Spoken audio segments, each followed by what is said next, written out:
محترم و عزتمن قدرمن مسلمانانو، الله تعالی په قرآن کریم کې فرمایي ان رحمت الله قریب من المحسنین، او په بل ځای کې الله تعالی فرمایي ورحمت وسعت كل شیء. مخرجو قدرمن عزتمن مسلمانانو ورونو، الله رب عزت په خپل بنده باندې ډیر زیات مهربانه دی. د دې چې په یو حدیث کې راځي چې الله تعالی د مور او پلار نه 80 واره پر خپل بنده باندې مهربانه دی. قدرمنو تاسو سوچ وکړئ چې کله یو بچی ناجوړي او مور او پلار د هغه سره څومره بیچنه وي، در هغه ټیمه پورې زړه په قرار کې نه وي تر څو چې دغه بچی جوړیږي او ټیکیږي. نو چې کله یې مور پر خپل بچی باندې دومره مهربانه دي او الله تعالی خو په خپل بنده باندې 80 واره مهربانه دي، 80 واره رحمت کوونکی دي، 80 واره محبت کوونکی دي. دغه وجه چې الله پاک ته ارحم الراحمین وایي، یعنی رحم کوونکی دی، د ټولو رحم کوونکو نه زیات رحم کوونکی ذات دی. یعنی د انسان سره که مور و پلار، بچی یا نور خپل خپلوان رحم او مهرباني معامله کوي، نو د دې ټولو نه زیات رحم کوونکی په انسان باندې الله جل جلاله دی. بیا خاص کر په مؤمنانو باندې خو الله تعالی ډیر زیات مهربانه دی، هم په دنیا کې او هم په آخرت کې. کوم آیات مو تلاوت کې ان رحمت الله قریب من المحسنین، بشک الله جل جلاله رحم کوونکی دی، رحمت کوونکی دی په نیکانو بندگانو باندې. یا بشک الله جل جلاله رحم کوونکی دی نیکانو بندگانو ته. یا بشک الله تعالی رحمت ډیر ژوندی دی نیکانو بندگانو ته. سره کوم شي معنا وکړي سیده.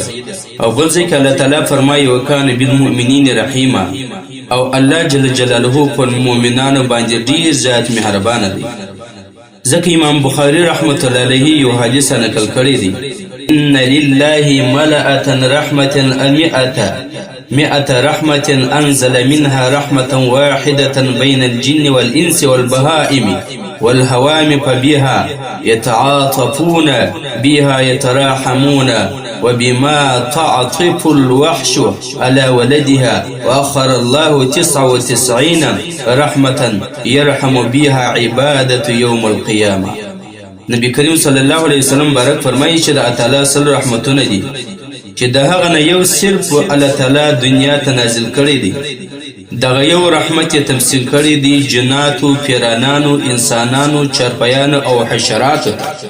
د هم دغه یو رحمت په وجه باندې ټول مخلوقات په یو پر بل باندې مهربانه دي، یو پر بل باندې رحم کوونکي دي او یو د بل سره مینه کوونکي. او دغه یو رحمت وجه ده چې وحشي حیوان هم په خپل بچی باندې رحم او مینه ورسره کوي. او الله تعالی د یو کم سل رحمتونه د قیامت ورځې دپاره مخر کړي دي، د قیامت د ورځې دپاره ساتلي دي چې بیا به په خپلو خندګانو خاصو بندګانو باندې د دې په ذریعه رحم کوي.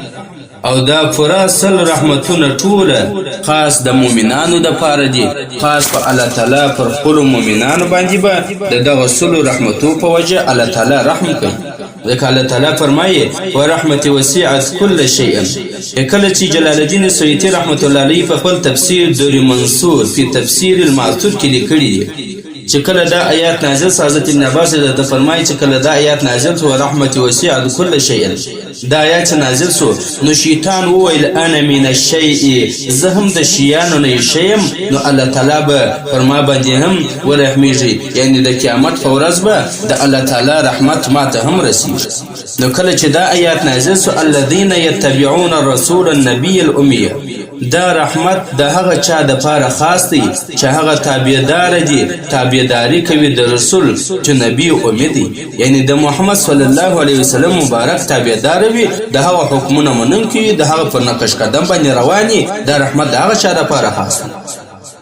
نو یهود او نصارا هم نا امید شول او د قیامت په ورځ به دغه سل رحمتونه ټوله الله تعالی پر مؤمنانو باندې بکوي. په دنیا کې خو الله تعالی مهربانه دی پر مسلمان او کافر باندې، لیکن په آخرت کې الله تعالی پر مسلمانانو مهربانه دی او نه پر کافر.